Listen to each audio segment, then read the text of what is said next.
Assalamualaikum warahmatullahi wabarakatuh. Bismillah walhamdulillah wassalatu wassalamu ala sayyidina Rasulillah amma ba'du. Kami di sini sehat dan semoga yang di sana juga sehat, bahagia, gembira selalu dalam lindungan Allah Subhanahu wa taala dunia dan akhirat. Amin. Barusan saya nyekrol lihat-lihat Twitter itu ya. Ternyata ada ketemu akun @dw_Indonesia. Ini kami ingin mencoba menjawab ya, ini sekedar sharing aja. Di sana dikatakan apakah anak-anak yang dipakaikan jilbab itu memiliki pilihan atas apa yang ingin ia kenakan? Ini pertanyaan harus dijawab ini. Ya. Kalau ngomongin anak-anak apalagi belum mumayyiz itu belum kenal mana coklat, mana tai. Belum mengenal itu ya. Uang 1.000 sama uang 1.000 10 buah dengan uang 10.000 satu, atau bukan ya, uang 1.000 10 buah dengan uang 20.000 satu. Itu dia tentu memilihnya uang 1.000 10 buah. Nah, itu berarti belum mumayyiz.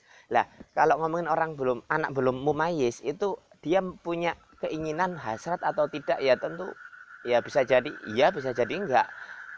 Tetapi orang tua itu pinginnya apa sih? Apalagi seorang yang muslimah orang tuanya, ya tentu anaknya itu pingin selamat dunia akhirat. Dan kebutuhan untuk mengenal Islam sejak kecil itu harus ditanamkan sama anak, meskipun ya hukum asalnya ya anak itu apa ya, masih rufi al kolam, masih belum ada taklif hukum, belum disuruh untuk sholat, untuk menutup aurat, belum disuruh untuk itu ya, belum disuruh untuk masuk kepada Islam secara kafah, belum.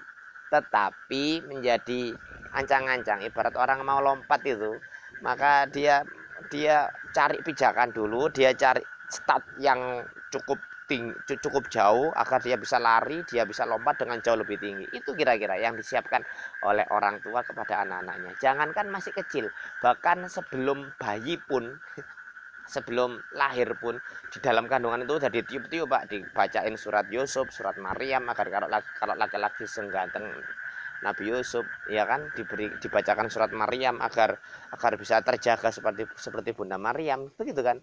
Kalau perempuan, izahnya, ifahnya, muruahnya, marwahnya, kehormatan, harga diri, wah itu kan terjaga. Kemudian dibacakan zikir, kemudian disapa assalamualaikum nak, bagaimana, sehat, macam-macam, bahagia selalu dan seterusnya.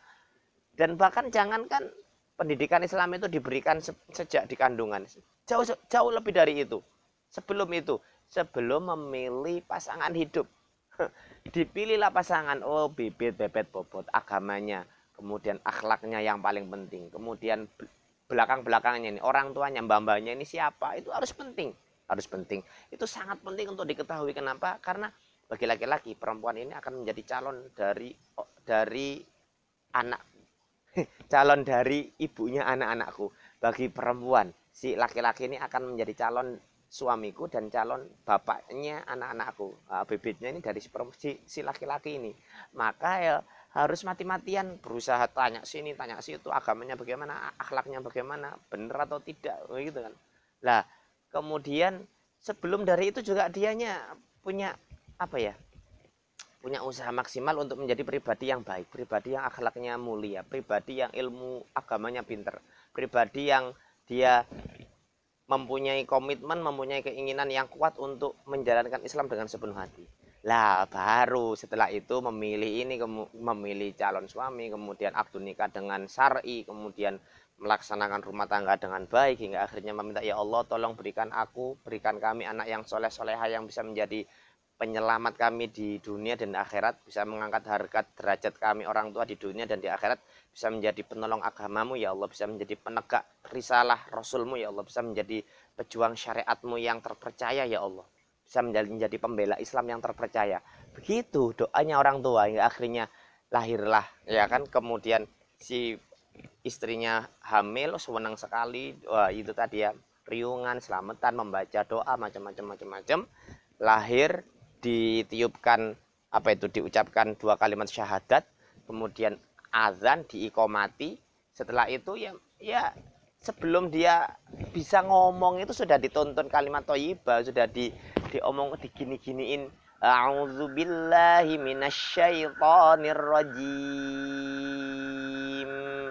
bismillahirrahmanirrahim. Bahkan ada program bagaimana untuk menjadikan anak bahkan masih bayi itu bisa, kalau dia itu sudah punya kemampuan untuk berbicara, maka dia bisa cepat untuk menghafal Al-Quran. Oh, itu udah ada programnya gitu loh.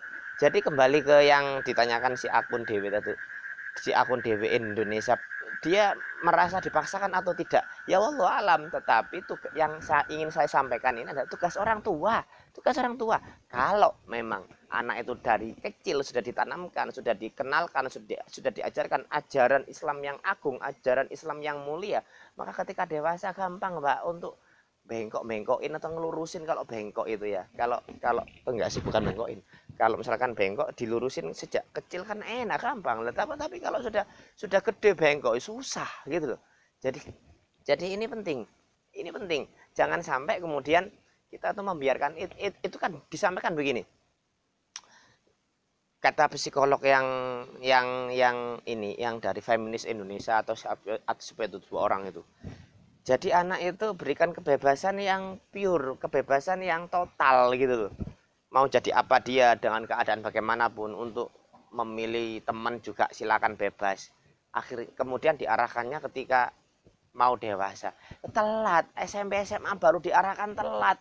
Umur 7 tahun itu pisahkan anakmu laki-laki sama perempuan, pisahkan ranjangnya, bahkan dengan dirimu juga dipisahkan. Sudah diajarkan seksualitas yang baik. Oh, laki-laki begini nak, oh perempuan harus jadi perempuan yang baik itu begini nak, pakaianmu nak, kalau perempuan itu pakaianmu ya menutup aurat semuanya kecuali muka dan telapak kaki, kecuali muka sama telapak tangan, maaf, astagfirullahaladzim, kecuali muka sama telapak tangan. Ketika keluar rumah ya yang terlihat hanya muka sama telapak tangan. Sejak bahkan sebelum TK itu diajarkan. Yang laki-laki juga sama, dari udel sampai pusar.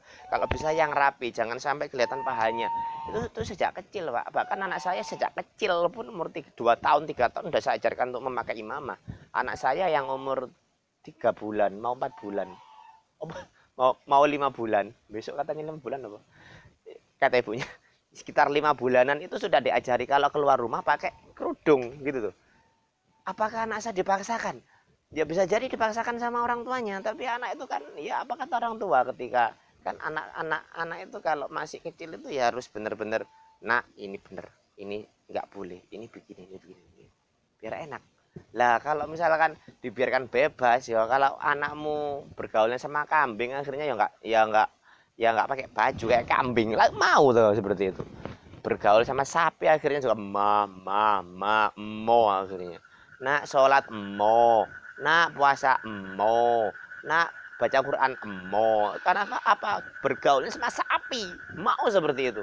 Tentu tidak ya. Ayo kita bijak, kita menjadi pribadi yang baik, menjadi pribadi yang mengamalkan seluruh ajaran Islam, pribadi, keluarga, masyarakat. Semoga kita bisa diberikan kemampuan oleh Allah untuk memputuh hati-hati masyarakat yang belum tertarik dengan Islam agar kembali kepada Islam.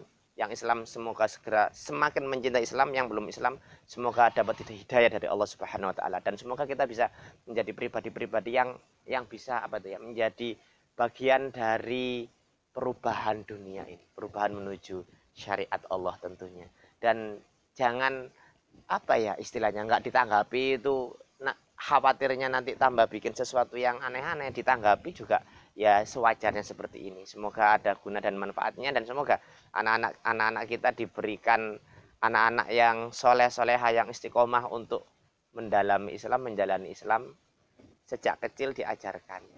Itu amin ya. Anak saya kalau saya ngaji itu saya ajak, Pak. Ibunya halako, ibunya ngaji, diajak anak saya. Apakah kemudian anak saya dipaksakan? Ya bisa jadi, karena anak-anak kecil kalau ngomongin ngaji apa main? Ya main. Nah, makan apa main? Ya main. Mandi apa main? Ya main. Tidur apa main? Ya main. Nah, kalau dibiarkan gitu, ya itu tadi, belajar. Jadi kalau sama kambing ya akan telanjang, kalau sama sapi ya moh-moh, nggak mau. Anak-anak kita adalah anak-anak yang hebat, anak-anak yang keren, anak-anak manusia yang luar biasa, yang diberikan kemampuan, diberikan naluri, akal pikiran, diberikan tokoh hayawiyah, diberikan potensi kehidupan, kemampuan untuk bisa membedakan mana yang baik dan mana yang benar dengan akal pikiran. Dan semoga anak-anak kita juga ya selalu dijaga oleh Allah ya, karena hari ini Masya Allah akhir zaman, banyak tantangannya, banyak godaannya. anaknya banyak tantangannya, orang tuanya tambah muter-muter Pak iki mikir piye iki anakku iki selamat. Allahumma sholli ala sayyidina Muhammadin wa ala ali sayyidina Muhammad. Banyak omong banyak salah, mohon maaf ya mengganggu waktu panjenengan lebih kurang 10 menit lebih dikit. Insya Allah kita akan ketemu kalau panjang umur di waktu dan gelombang yang waktunya beda, gelombangnya sama, yaitu di Bagus Saya Purnomo channel. Allahumma sholli ala sayyidina Muhammadin wa ala ali sayyidina Muhammad walhamdulillahirabbil alamin. Subhanakallahumma wa bihamdika asyhadu an la ilaha illa anta astaghfiruka wa atubu ilaik. Wassalamualaikum warahmatullahi wabarakatuh.